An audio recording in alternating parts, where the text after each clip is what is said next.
Is er een 25 november die je je heel goed kan herinneren? Zo 1, 2, 3 niet, volgens mij niet. Ik zou het niet weten. Je bent nooit gegaan naar het plein om iets te vieren? Ik ben naar de Palmentuin geweest om het te vieren, maar niet vorig jaar. Ik kan me echt niet indenken wat ik vorig jaar heb gedaan. Ik weet dat ik het leuk moet hebben gehad. Zie je hoe de jeugd is? Nee. Dan was het niet indrukwekkend. Ik heb er wel waardering voor gehad, maar ik hoefde er niet bij te zijn. Het was een beetje een stil moment, reflecteren op. Waarom? Ja, wacht maar.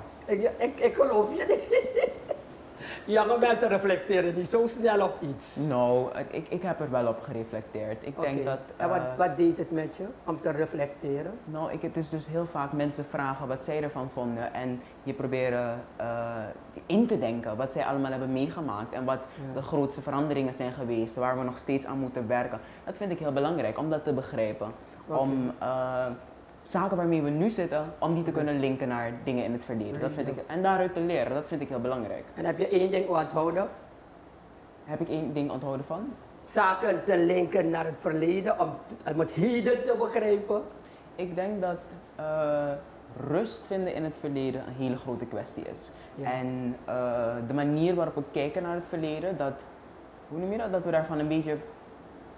Ja, ik ken mensen die het verleden verbloemen, waar dat niet zo is geweest.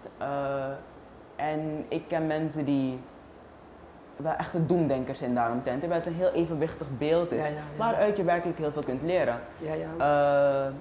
Sommige mensen zijn het eens geweest met die onafhankelijkheid, andere mensen niet.